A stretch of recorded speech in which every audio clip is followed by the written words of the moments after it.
You wanna go potty?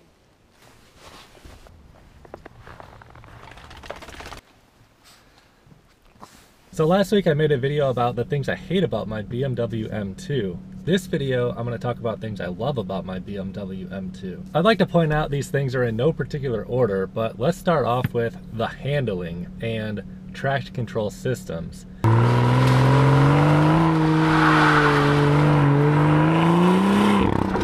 So the first and foremost thing that I think I really love about this BMW M2 is how it handles the corners and the confidence that it gives you in driving. So the next thing I really love about the BMW M2 is actually the exhaust note.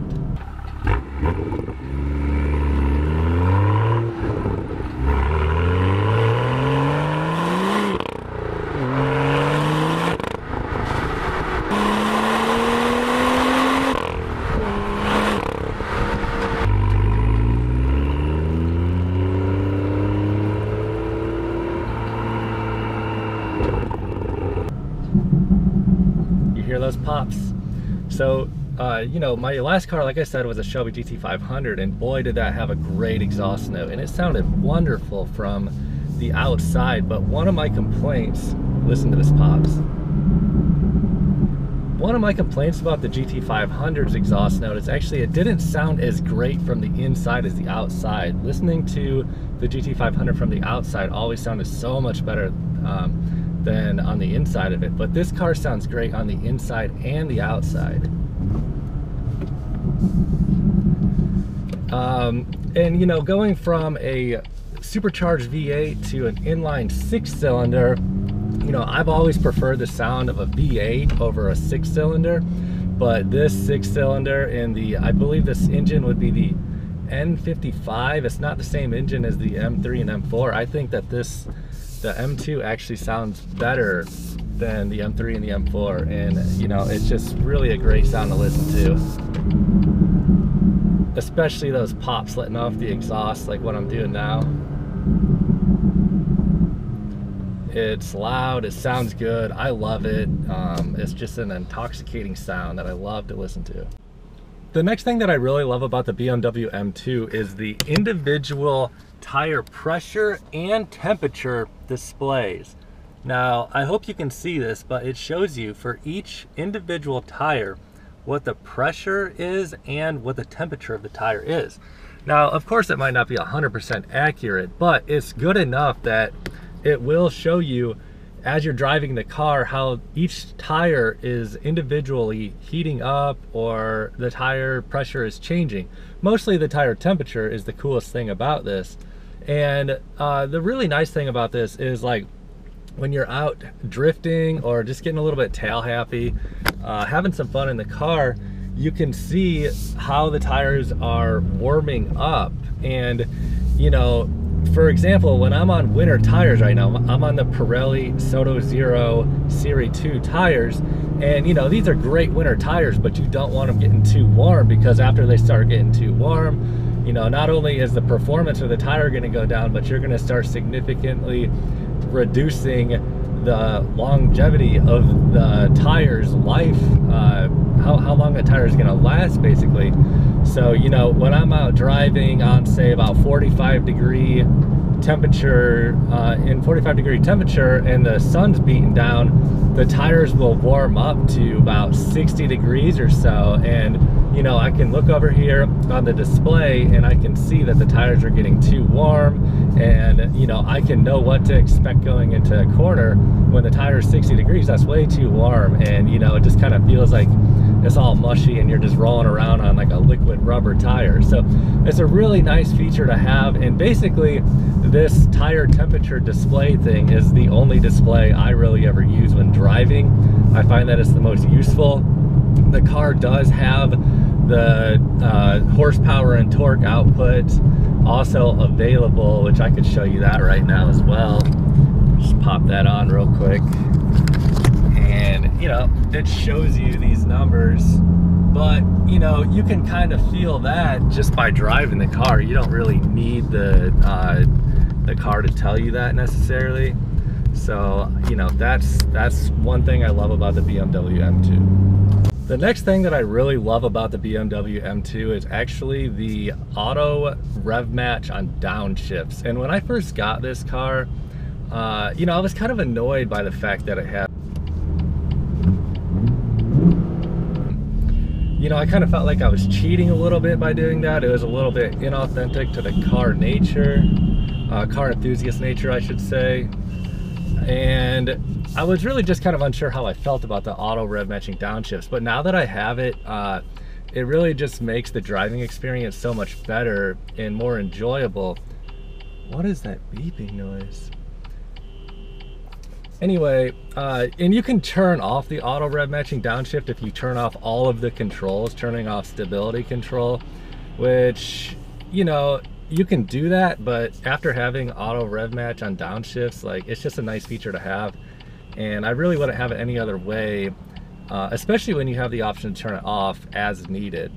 All right, so here's the controversial thing that I love about the BMW M2 that, you know, is gonna get people stirred up in the comment section probably, and it really kind of gets me stirred up a little bit too, and that would be the brand prestige of the BMW. Now, even though my last car, the Shelby GT500, and the BMW M2 I'm driving now cost roughly the same price buying the cars new, if you tell a woman, or a woman knows you're driving a BMW, generally they're gonna think a lot more highly of that car than if you tell them you drive a Mustang. Now, you know, I wish society weren't the way it were, because, you know, the GT500 was also a great car. I love driving that car, and, you know, it just has different performance characteristics than the BMW. But for some reason, people think BMWs are all fancy. You know, like, I'll show up somewhere in this BMW, and, you know, one time it's like the guy made a comment like, fancy, you know, like, you know, anybody who knows anything about the BMW M2, it's really not like a fancy pants kind of car. This is a driver focused car.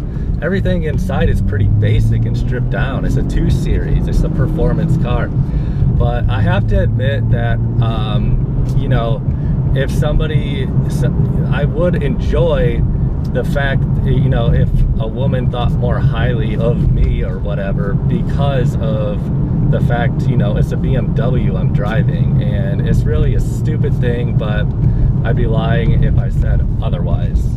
So like I said, these things I love about the BMW M2 are in no particular order, so let's jump into kind of a random one here, and that is the when you're on a hill, the car will actually apply the brake for you so you don't roll back. Now, you know, I've had 2 cars that were manual transmissions prior to this one, and I really don't need that anymore. You know, I know how to use the handbrake on my own, or the brake, and release the clutch at the right time. I don't really need the car to help me from rolling back, but once you have it, like, you just start to appreciate that feature. When you're on a hill, it will hold the car in place for about a second when you let off the brake, so you won't roll back. And if you're new to driving stick, it will be extra beneficial to you.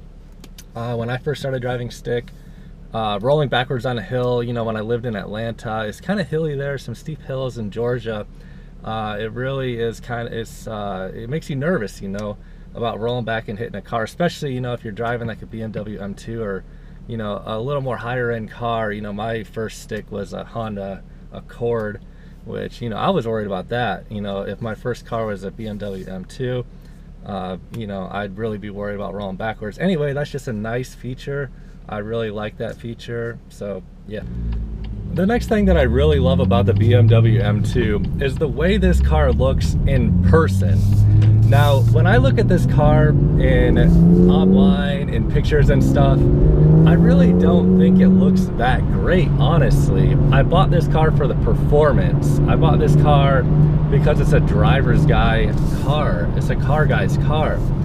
But when you see these things in person, the rear end, the hips of the car stick out, and it looks so aggressive from certain angles. Like from the back, it looks so wide, and just how those hips stick out, the front.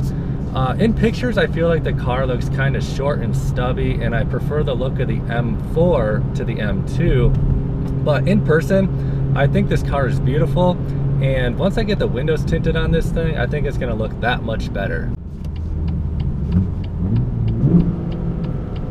The next thing that I really love about the BMW M2, whoa buddy, this dude about cut me off here. The next thing that I love about the BMW M2 is the seats and the adjustability of the steering wheel, everything from the telescoping ability to just how you can move everything to exactly a great position for you. And with regards to the seats, one of the greatest things about the seats is it has adjustable side bolsters. It's all electronic, so with the push of a button, you can snug these seats up to really squeeze you in when you're out driving, you know, the twists and turns, and you want to be just held into place, but you can also loosen them up for when you're just cruising around to make it more comfortable, just for, you know, driving around town or whatever, when you don't need the seats to be squeezing you super tight. And that really makes all the difference in these seats.